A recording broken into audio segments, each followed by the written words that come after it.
Guys यार कुछ ही दिनों के अंदर दशहरा आने वाला है, यानी कि उस दिन होती है असत्य पे सत्य की जीत। उस दिन अपन रावण जलाते हैं। रावण के बारे में आप भी जानते हैं, मैं भी जानते हैं, बचपन से सुना है, रामायण के अंदर पढ़ा है बहुत सारी चीजें। लेकिन क्या कभी आपने सोचा है कि जो दशानंद रावण है, जो लंकापति नरेश है, वो रहता कहाँ पे था? उसका जो महल है वो कहाँ पे है, या फिर वो किस जगह के ऊपर रहता है? तो आज की इस वीडियो के अंदर मैं आपको दिखाने वाला हूँ सीधा ही रावण का महल। वो यहाँ पे नहीं है भाई, वो है श्रीलंका के अंदर। मेरे दोस्त वहाँ पे वेट कर रहे हैं। आप फटाफट इस वीडियो को लाइक कर दो, चैनल को श्रीलंका, आप चैनल को सब्सक्राइब कर दो। हम जाते हैं सीधा ही श्रीलंका।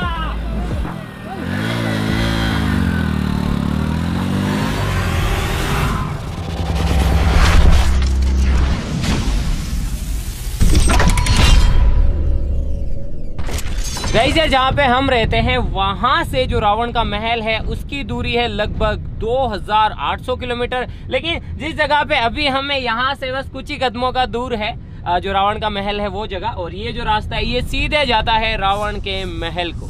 चलो चलते हैं। तो गाइस यार ये पहुंच गए हम सिगिरिया, और यहाँ पे है रावण का महल। जी हाँ गाइस, हम लंका के अंदर है, लंकापति की नगरी के अंदर। तो गाइस यार गाड़ी को यहीं पे पार्क करना पड़ेगा आई थिंक। तो गाइस यार ये फाइनली हम आ गए लंका के अंदर। गाइस यार वो जो आप गेट देख रहे हैं वहां से इसकी एंट्रेंस है, और ये जो चीज आप देख रहे हैं ये देखो, ये महल के चारों तरफ बनाई गई थी। यानी कि इसके अंदर बड़े बड़े मगरमच्छ रहा करते थे, और कोई भी दुश्मन आता था तो उसको यहीं से जाना पड़ता था। वो ऐसे पार करके नहीं जा सकता था, अगर जाता तो मगरमच्छ खा जाते। चलो अब लंका के अंदर चलते हैं, आ जाओ। ये है रावण के महल की एंट्रेंस, आ जाओ। गाइस यहाँ पे जो महल, जो भी संरचनाएं हैं ये बिल्कुल वैसी तो नहीं है जैसे कि आज से सदियों सालों पहले थी, क्योंकि चीज़ें टूट गई है वापस। में भी रावण ऊपर रहा करता था, और बाकी जितनी भी प्रजा है या फिर उसके जितने भी लोग हैं वो इधर रहा करते थे। ये देखो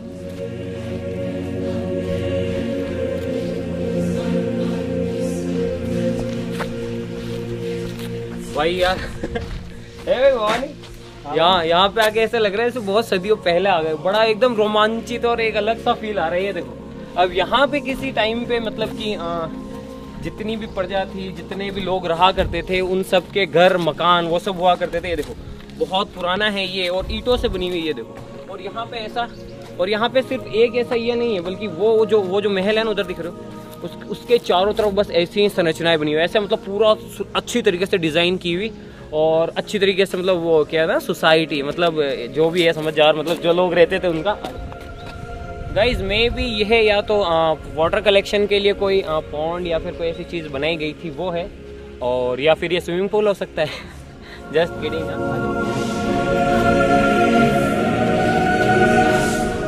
गाइज अब चलते हैं सीधा ही रावण के महल की तरफ, लंकापति नरेश के महल की तरफ। और यार बहुत बड़ी चट्टान है यार ये, और इसके ऊपर कभी आई थिंक महल हुआ करता था। और कहानियाँ ये कहती हैं, यहाँ के लोग ऐसे कहते हैं कि पहले जो है कोई राक्षस हुआ करता था, उस राक्षस ने ही जो है ये चट्टान बनाई थी, और ये चट्टान पहले सोने की हुआ करती थी, ऐसा कहा जाता है। लेकिन जो कुछ भी हो यार, अगर वैसे ना देखा जाए, अगर इस तरीके से देखा जाए तो भी एक चट्टान है इतनी बड़ी। उधर देखो उधर यार पूरी एक ही चट्टान है, बहुत बड़ी। आ जाओ गाइज, ये हम अभी एंटर कर रहे हैं महल के अंदर। आप देख सकते हैं कि कुछ इस तरीके की सीढ़ियाँ थी। मेरे हिसाब से यहीं से दरबार सस्ता होगा। गाइज देख रहे हो, कमाल है यार, सही में कमाल है। ये देखो मतलब इतनी भारी भारी चट्टानों को काट के बनाया गया था यार। ये काम पक्का असुरों का ही होगा, राक्षसों का। कमाल है ना भाई, पूरा साम्राज्य था यार यहाँ पर। तो मैं तो सोच रहा था कोई छोटा सा होगा, कुछ होगा, लेकिन नहीं, सबकी व्यवस्था थी मेरे हिसाब से। राजा इधर रहेंगे, ऊपर इधर मंत्री वगैरह रहेंगे, नीचे प्रजा रहेगी, वैसा कुछ। गाइस ये जो रॉक देख रहे हो ना, इसके ऊपर है महल, और इसकी जो ऊंचाई है वो है लगभग 600 फीट के आसपास में। एग्जैक्ट मुझे नहीं पता है, 600 फीट के आसपास में। और ये जितनी भी ऊपर चढ़ने की सीढ़ियाँ हैं, जितने भी रास्ते हैं, ये अभी बनाए जा रहे हैं या फिर बीते कुछ सालों के अंदर बनाए गए थे। जब ये बहुत टाइम पहले इसके ऊपर चढ़ने के लिए ना कोई सीढ़ियाँ थी, ना ही कोई ऐसा रास्ता था। तो अब आप सोचो कि लोग इसके ऊपर कैसे जाते होंगे। मैं भी पुष्पक विमान, जो कि रामायण में जिसका जिक्र मिलता है, पता पड़े बोले रावण से उड़ के आता था, और बाकी सारी प्रजा जो है नीचे रहा करती थी। I don't know. गाइस हम थोड़ा सा और ऊपर आ गए, और अब ये देखो, ये है राक्षस के पंजे। एक इस साइड में है, आ जाओ आ जाओ। एक इस साइड में है, कुछ लोग इससे शेर के पंजे बोलते हैं और कुछ लोग राक्षस के। और बीच के अंदर आप देख सकते हैं कि रास्ता है और इधर की तरफ मेरे हिसाब से बहुत सारी पब्लिक है। तो इधर की साइड के अंदर में भी कोई सभा होती होगी तो प्रजा बैठती होगी। रावण इधर से आता होगा, देखो ऐसे।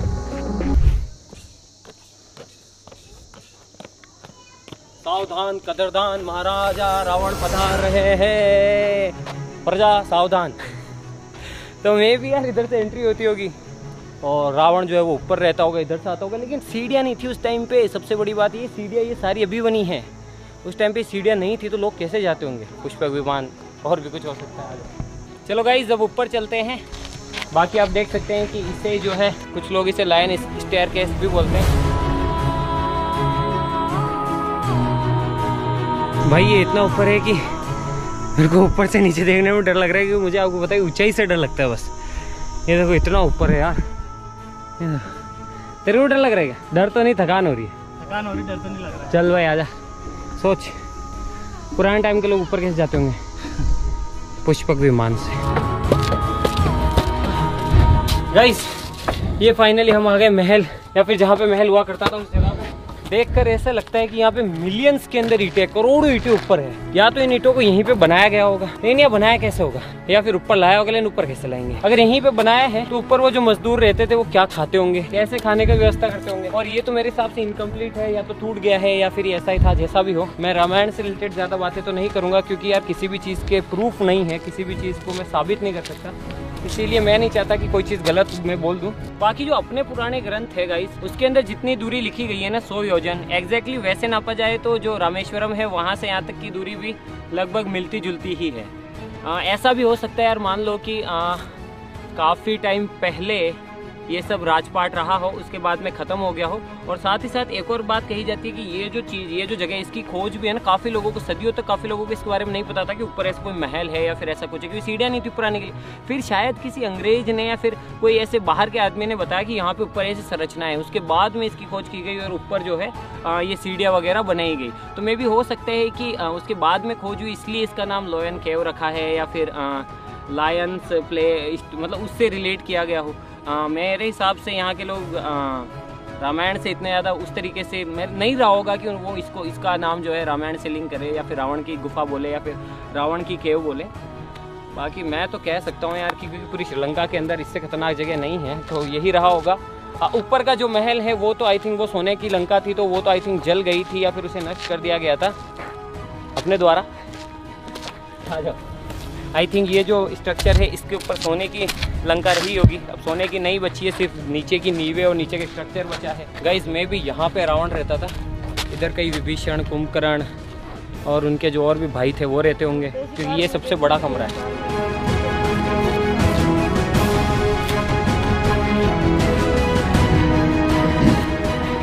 गाइस मैं अभी भी क्लेम नहीं करता हूँ या फिर स्पष्ट रूप से ये नहीं कहता हूँ कि ये रावण का ही महल है या फिर रावण की ही गुफा है या फिर रावण की ही केव है, बिकॉज यार किसी को नहीं पता है एक्चुअली में। जो यहाँ के लोग बोलते हैं, जो मैंने टूर गाइड से बात की या फिर इंटरनेट पे जो डेटा है, मैं भी उसी के हिसाब से बात कर रहा हूँ। और जितनी मेरी समझ है या फिर जितना मैं सोच सकता हूँ, मैं उस हिसाब से ही आपको बता रहा हूँ। बाकी यार हो सकता है यार काफ़ी ज़्यादा सिमिलरिटीज़ है। अब आप खुद देखो ना यार, यहाँ पे किसी राजा का महल तो रहा होगा और सामने देखो प्रजा रहती होगी। देखो सामने पूरा कितना सुव्यवस्थित तरीके से डिज़ाइन किया गया है सिटी को, ये देखो। खैर जो भी होगा इस, अगर ये रावण की ही लंका है, हो ना हो, लेकिन मैं अंदर से बहुत गदगद हूँ। यानी कि बचपन से यार जिन कहानियों के बारे में सुना है, जिस जगह के बारे में सुना है, आज फाइनली मैं उस जगह पे हूँ और देख पा रहा हूँ, आपको भी दिखा पा रहा हूँ। इससे कमाल की बात क्या हो सकती है? और सबसे कमाल की बात यह है कि अगर उस टाइम में कोई अलौकिक शक्ति नहीं थी या फिर उस टाइम में इतनी टेक्नोलॉजी विकसित नहीं थी, तो फिर ये ऊपर इतना बना कैसे ये सब कुछ? और गाइस बस लास्ट में जाते जाते इतना ही कहूँगा यार कि चाहे जो भी हो, भले ये रावण की लंका हो या फिर नहीं हो, चाहे जो भी हो, लेकिन एक बात तो है यार, उस टाइम में जो टेक्नोलॉजी थी, उस टाइम के जो लोग रहा करते थे, वो बहुत दिमाग वाले थे यार। और उनके पास शायद ऐसी कोई टेक्नोलॉजी थी जो कि आज के समय में या तो विलुप्त हो गई है या फिर आज के लोगों को नहीं पता है, क्योंकि यहाँ पे हज़ारों ईंटों को ऊपर पहुँचाया गया है, महल बनाया गया है, ऊपर आने के लिए सीढ़ियाँ नहीं हैं, न जाने किस तरीके से ऊपर चीज़ें लाई गई थी, और ऊपर पानी की व्यवस्था, हर चीज़ की व्यवस्था, खाने पीने के लिए लोग कैसे रहा करते होंगे, ये अपने आप में सोचने वाली बात है। और अगर हम गहराई में जाएँ, पुरातत्विक विभाग के जो लोग हैं जो यहाँ पे खोज करते थे, मे भी उनके पास भी एग्जैक्ट रीज़न नहीं है कि ये क्या था या फिर क्या नहीं था, लेकिन अपने पास एक साक्ष्य तो है कि मे भी ये रावण की लंका रही होगी। यहाँ पे राजाओं ने राज किया होगा, यहाँ पे हमले हुए होंगे, विध्वंस हो गए होंगे चीज़ें। और मैं भी रामायण के हिसाब से आई थिंक, अगर मैं गलत भी हो सकता हूँ, मैं भी जब युद्ध वगैरह समाप्त हो गए थे तो विभीषण को I think Lanka hand over कर दी गई थी, लेकिन उसके बाद शायद वो भी वनवास चले गए थे या फिर ऐसा कुछ रहा था। खैर जो भी हो, ये थी रावण की लंका। मैंने सोचा यार दशहरा आ रहा है तो आप लोगों को बिल्कुल कुछ नया ही दिखाया जाए, तो मैं आ गया सीधा अपनी टीम के साथ में लंका के अंदर। और बस रावण की लंका हमने भी देख ली, आपको भी दिखा दी। अब मिलते हैं नेक्स्ट वीडियो के अंदर किसी नए टॉपिक के साथ में, तब तक के लिए जय हिंद जय भारत। बाकी लास्ट में जाता है तो एक बात और कहूँगा यार कि चाहे जो भी हो, अब सोचो ना यार, रावण के पास सोने की लंका थी, इतना बड़ा राजपाट था, इतने कुशल कारीगर थे, इतनी समृद्धि थी, लेकिन वो सब चली गई सिर्फ और सिर्फ अहंकार की वजह से। एक छोटी सी गलती की वजह से, अपने हट की वजह से उसने ये सब खो दिया, यहाँ तक कि अपनी जान भी गंवा दी। इसीलिए भाई अहंकार तो नहीं करना चाहिए किसी को भी, चाहे उसके पास कुछ भी आ जाए, अहंकार घमंड नहीं करना चाहिए, हमेशा ज़मीन से जुड़े रहना चाहिए। तो आज के लिए बस इतना, हमसे मिलते हैं इसके नेक्स्ट वीडियो के अंदर किसी नए टॉपिक के साथ में। बाकी यहाँ पे बोलना बनता है जय श्री राम, जय हिंद, जय भारत, जय बालाजी महाराज, जय खाटू श्याम, जय माता की, हर हर महादेव, जय हिंद, जय भारत, लव यू टाइटेनियम।